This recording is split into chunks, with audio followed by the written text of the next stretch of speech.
Content writer व्हायचं आहे, content रायटिंगमध्ये career करायचं आहे, त्यात तुमची जर्नी स्टार्ट करायची. पण कळत नाहीये कंटेंट रायटिंग माझ्यासाठी योग्य आहे. कंटेंट रायटिंगमध्ये मला काय शिकावं लागेल? कंटेंट रायटिंगमध्ये मला कोणत्या गोष्टी आल्या पाहिजे? याचे बेनिफिट्स काय आहेत? काही नाही. या सगळ्या गोष्टी म्हणजे सगळं कन्फ्युजन आहे. पण कंटेंट रायटर होण्याची इच्छा आहे. तर मग हा व्हिडिओ तुमच्यासाठी. नमस्कार मंडळी, मी कुणाल स्वागत करतो तुमचं आपल्या यूट्यूब चॅनल ज्ञानी मास्टरवर. आजच्या व्हिडिओमध्ये मी तुम्हाला कंटेंट रायटिंगचं बेसिक टू ॲडव्हान्स पूर्ण नॉलेज देणार आहे. कंटेंट रायटिंग कोणासाठी, कंटेंट रायटिंग कोण करू शकतं, कसं करू शकतं, त्यासाठी कोणते टूल्स लागतात, कोणत्या गोष्टी तुम्हाला जमल्या पाहिजे, कंटेंट रायटिंग केल्यानंतर तुम्हाला बेनिफिट काय आहेत, तुम्ही फ्रीलान्सिंग करायचे असेल तर क्लायंट कसे मिळतील, जॉब करायचा असेल तर जॉब कसा मिळेल, ह्या पूर्ण गोष्टी तुम्हाला या व्हिडिओमध्ये बघायला मिळणार. सगळ्यात अगोदर कंटेंट रायटिंग रिलेटेड तुम्ही माझं काय ऐकलं पाहिजे, बिकॉज ऑफ मी 2020 पासून कंटेंट रायटिंग करतोय. माझी जर्नी जी मी ती कंटेंट रायटिंग पासून स्टार्ट केली होती. 2020 मध्ये मी ब्लॉग लिहायचो, त्यानंतर कंटेंट राईट करायचो. सो तेव्हापासून आतापर्यंत मी कंटेंट रायटिंगमध्ये वर्क करतोय. सो सगळ्यात पहिला क्वेश्चन, मग कंटेंट रायटिंग हे एक योग्य करिअर ऑप्शन असू शकतं का? तर डेफिनेटली कंटेंट रायटिंग हे एक खूप evergreen career option, because of digital presence ज्या प्रकारे वाढत चाललाय त्या प्रकारे कंटेंट रायटिंगला डिमांड वाढत चालली. मग तुमचं वेबसाईट असेल, सोशल मीडिया असेल, सगळीकडे कंटेंट रायटरची रिक्वायरमेंट आहे. सोशल मीडियावर कंटेंट पोस्ट होतं, वेबसाईटवर कंटेंट जातं. ओव्हरऑल ठिकाणी तुम्हाला आज कंटेंट रायटरची रिक्वायरमेंट भासते. त्यामुळे कंटेंटला हा खूप स्कोप आहे. दुसरी गोष्ट, एआय आल्यामुळे कंटेंट रायटरला डिमांड आहे का? तर डेफिनेटली कंटेंट रायटरला डिमांड आहे, बिकॉज एआय तुम्हाला पाहिजे तसं कंटेंट नाही देत. जरी एआयने कंटेंट दिलं तर ते कंटेंट ऑप्टिमाइज करणं, त्याच्यामध्ये चेंजेस करणं, त्याला ह्युमन टच देणं, ज्या काही सगळ्या गोष्टीत हे कंटेंट रायटरच करू शकतो. त्यामुळे कंटेंट रायटरचा डिमांड ही मार्केटमध्ये वाढत चालली. सो तुमच्यासाठी कंटेंट रायटिंग हे एक बेस्ट करिअर ऑप्शन असू शकतं. कंटेंट रायटिंग करण्यासाठी एक बेसिक गोष्ट आहे, ती म्हणजे तुम्हाला रीडिंग करण्यासाठी तुम्हाला एक आवड असली पाहिजे. तुम्हाला जास्तीत जास्त रीड करावं लागणार आहे. त्यावेळेस तुम्ही कंटेंट राईट करू शकता. बिकॉज ऑफ फक्त लिहिणं पॉसिबल नाहीये. तुम्हाला त्यासाठी खूप जास्त कंटेंट कन्झ्युम करण्याची आवड असली पाहिजे. कंटेंट रीड करण्याची आवड तुम्हाला असली पाहिजे. ज्यावेळेस तुम्हाला रीडिंगची आवड असेल, त्याच वेळेस तुम्ही कंटेंट राईट करू शकता. सो हा एक पॉइंट आहे, की तुम्हाला रीडिंग आली पाहिजे. त्यावेळेसच तुम्ही कंटेंट रायटर होऊ शकता. कंटेंट रायटिंगसाठी तुम्हाला कोणत्या-कोणत्या गोष्टी आल्या पाहिजे किंवा कोणत्या गोष्टी तुम्हाला जमल्या पाहिजेत. तर पहिले तर तुमचं ग्रामर आणि व्होकॅब्युलरी तुमची स्ट्रॉंग असली पाहिजे. दुसरी गोष्ट, तुमच्यामध्ये एक रिसर्च स्किल आणि रीडिंग स्किल असली पाहिजे. थर्ड, तुमच्याकडे एसईओचं बेसिक नॉलेज असलं पाहिजे, की कीवर्ड्स काय असतात, मेटा टायटल काय असतो, हेडिंग काय असते, हेडिंग स्ट्रक्चर कसं असतं, या गोष्टी तुम्हाला शिकायच्या आहेत. त्यानंतर तुम्हाला स्टोरी टेलिंग आणि इंगेजिंग टोन तुमची असली पाहिजे, की तुम्ही कंटेंट राईट करत असताना तुम्हाला स्टोरी टेल करायची, त्यानंतर कंटेंट तुम्हाला इंगेजिंग करण्याचा प्रयत्न करायचा आहे. या गोष्टी तुम्हाला जमल्या पाहिजे. या सगळ्या गोष्टीत ह्या तुम्हाला कंटेंट रायटिंगसाठी रिक्वायर्ड असतात किंवा या गोष्टी तुम्हाला जमल्या पाहिजे. ह्या गोष्टी बेसिक आहेत. याच्या थ्रू तुम्ही बेस्ट कंटेंट रायटर होऊ शकता. त्यानंतर कंटेंट किती टाईपचे असतात? पहिलं तुमचं असतं ब्लॉग कंटेंट, त्यानंतर ईमेलचं कंटेंट असतं, वेबसाईटचं कंटेंट असतं, वेबसाईटमध्ये तुमच्या वेबसाईट पेजेसचं कंटेंट आहे, टेक्निकल कंटेंट आपण त्याला म्हणतो. त्यानंतर कॉपी रायटिंग आहे, सोशल मीडिया कंटेंट, हे मल्टिपल टाईप्स आहेत कंटेंटचे. त्यानंतर मेजर गोष्ट, कंटेंट रायटिंग आणि कॉपी रायटिंग ह्या दोघांमध्ये डिफरन्स काय? तर बेसिक आहे. कंटेंट म्हणजे काय, की तुम्हाला एखादा टॉपिक दिलाय, तुम्ही त्या टॉपिक रिलेटेड इन्फॉर्मेशन राईट करून प्रोव्हाइड केली. हे झालं तुमचं कंटेंट. आणि कॉपी रायटिंग काय? जे कंटेंट आहे, त्या कंटेंटला थोडं स्पायसी बनवणं, थोडं इंटरेस्टिंग बनवणं, थोडं ॲक्शनेबल बनवणं, हे आपण म्हणतो कॉपी रायटिंग. मग आता याचं जर उदाहरण द्यायचं म्हटलं, आता फॉर एक्झाम्पल तुम्ही समजा बर्गर खायला गेले, तर बर्गरमध्ये त्यांनी काय केलं, एक बेस तुम्हाला क्रिएट करून दिला, पाव असेल, त्याच्यामध्ये काहीतरी गोष्टी ॲड करून दिल्या. हा झाला तुमचा बेसिक कंटेंट.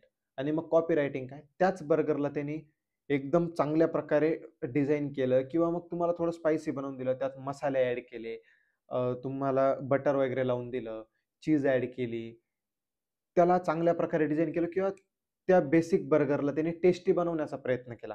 हे झालं कॉपी रायटिंग. आणि बेसिक बर्गर म्हणजे कंटेंट रायटिंग. सो हेच असतं कंटेंट रायटिंग आणि कॉपी रायटिंग मधला डिफरन्स, की एखादं बेसिक स्ट्रक्चर असेल किंवा फक्त इन्फॉर्मेशन राईट करणं म्हणजे कंटेंट रायटिंग, आणि त्या इन्फॉर्मेशनला थोडं स्पायसी बनवणं, ॲक्शनेबल बनवणं, जिथून आपला सेल होऊ शकतो किंवा लोकं ॲक्शन घेऊ शकतात. ॲक्शनेबल बनवणं त्या कंटेंटला, ते असतं copy writing. So I hope तुम्हाला कॉपी रायटिंग आणि कंटेंट रायटिंग या दोघांमधला डिफरन्स क्लिअर झाला असेल. त्यानंतर नेक्स्ट आहे तुमचं कंटेंट रायटिंगसाठी तुम्हाला कोणते-कोणते टूल जमले पाहिजे किंवा कोणत्या-कोणत्या टूलची तुम्हाला रिक्वायरमेंट पडू शकते. जर का तुम्हाला एआयचा यूज करायचा असेल कंटेंट रायटिंगसाठी, तर ChatGPT आहे, परप्लेक्सिटी आहे, जेमिनी आहे. म्हणजे जे पण काही कंटेंट रायटिंगचे एआय टूल्स आहेत, ते टूल तुम्ही यूज करू शकतात. त्यानंतर ग्रामरसाठी तुम्ही ग्रामरलीचा यूज करू शकतात. कंटेंट क्रिएट करण्यासाठी, कंटेंट राईट करण्यासाठी, ते सेव्ह करण्यासाठी Google डॉक्स आहे, MS वर्ड आहे, या टूलचा तुम्ही यूज करू शकतात. कंटेंटमध्ये तुम्हाला इन्फोग्राफिक्स ॲड करण्यासाठी, इमेजेस ॲड करण्यासाठी तुम्ही Canvaचा यूज करू शकतात. त्यानंतर तुम्हाला बेसिक कीवर्ड रिसर्च करण्यासाठी तुम्हाला काही SEO टूल्स आहेत, ते तुम्ही शिकू शकता. जसं की SEMrush, Ubersuggest या टूलचा तुम्ही यूज करू शकतात. सो हे काही टूल्स आहेत जे तुम्ही कंटेंट रायटिंगमध्ये यूज करू शकता. त्यानंतर तुम्ही कंटेंट रायटिंग शिकले, तुम्ही ह्या टूलचा यूज केला, सगळं केलं. मग आता हे कंटेंट रायटिंगची प्रॅक्टिस करायची कुठे? सो Medium, LinkedIn यासारख्या प्लॅटफॉर्मवर तुम्ही कंटेंट लिहू शकतात, कंटेंट पोस्ट करू शकतात. इथं कंटेंट लिहून तुम्ही तुमच्या कंटेंट रायटिंगची प्रॅक्टिस करू शकता. मग तुम्हाला Mediumवर अकाउंट क्रिएट करायचं आहे. अकाउंट क्रिएट केल्यानंतर तिथं तुम्ही डमी कंटेंट पोस्ट करू शकतात किंवा तिथं तुम्ही तुमच्या कंटेंट रायटिंगची प्रॅक्टिस करू शकतात. एखादी निश सिलेक्ट करायची. त्या निशमध्ये तुम्हाला कंटेंट लिहत जायचं आहे. मग तिथं तुम्ही तुमची कंटेंटची प्रॅक्टिस करू शकतात किंवा तुम्ही तुमच्या स्वतःच्या LinkedInवर काही कंटेंट पोस्ट करू शकता. तिथं तुमची प्रॅक्टिस होणार आहे.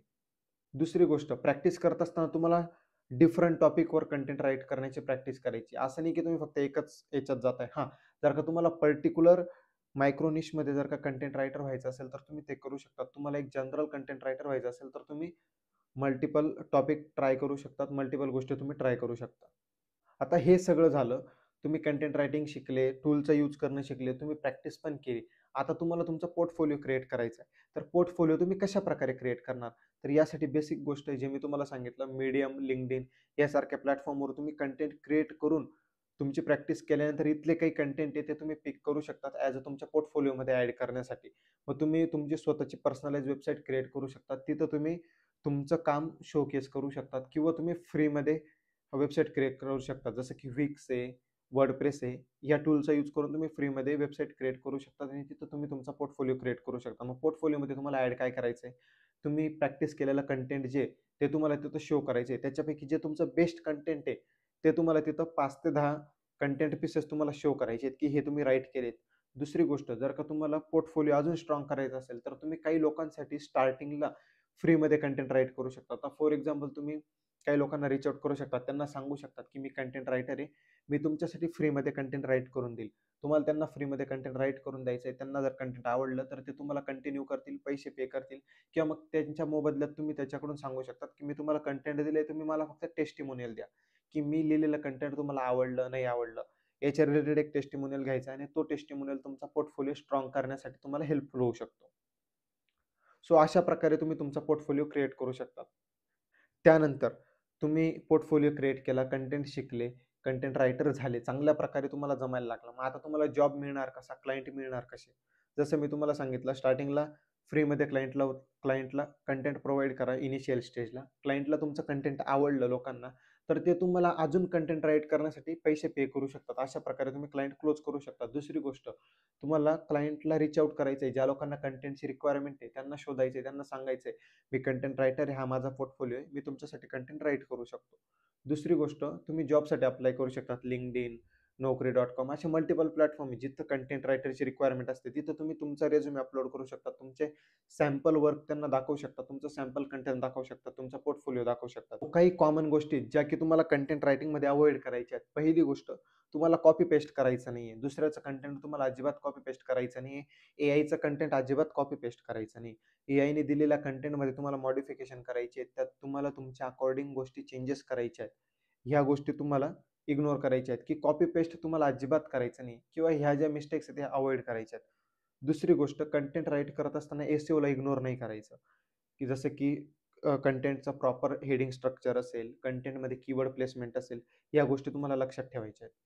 कंटेंट राईट करत असताना तुम्हाला टार्गेट ऑडियन्स हा तुम्हाला अजिबात इग्नोर करायचा नाही, की तुम्ही कंटेंट कोणासाठी लिहिताय, तुमचं टार्गेट ऑडियन्स काय आहे, कोणते लोक तुमचं कंटेंट रीड करणार आहेत, त्यांचा विचार करूनच तुम्हाला कंटेंट लिहायचं आहे. सो ह्या काही गोष्टी ज्या तुम्हाला कंटेंट रायटिंगमध्ये अवॉइड करायच्या आहेत. तर गाईज, आय होप तुम्हाला हा व्हिडिओ आवडला असेल, तुम्हाला व्हिडिओमध्ये क्लिअर झालं असेल, कंटेंट रायटर तुम्ही कशा प्रकारे बनवू शकतात, कंटेंट रायटिंगमध्ये तुम्हाला कोणते टूल यूज करायचे आहेत, काय करायचे आहेत, कंटेंट रायटिंगची प्रोसेस तुम्ही कशी करू शकतात, काय करू शकतात, ह्या सगळ्या गोष्टी तुम्हाला या व्हिडिओमध्ये क्लिअर झाल्या असतील. जर व्हिडिओ आवडला असेल तर व्हिडिओला लाईक करा. जर तुमच्या मनात काही प्रश्न असतील, तुम्हाला काही कन्फ्युजन असेल, काही विचारायचं असेल, तर तुम्ही कमेंट सेक्शनमध्ये नक्की विचारा. भेटूयात अशाच नेक्स्ट इन्फॉर्मेटिव्ह व्हिडिओमध्ये. तोपर्यंत जिथं राहाल सुरक्षित राहा. जय हिंद, जय महाराष्ट्र.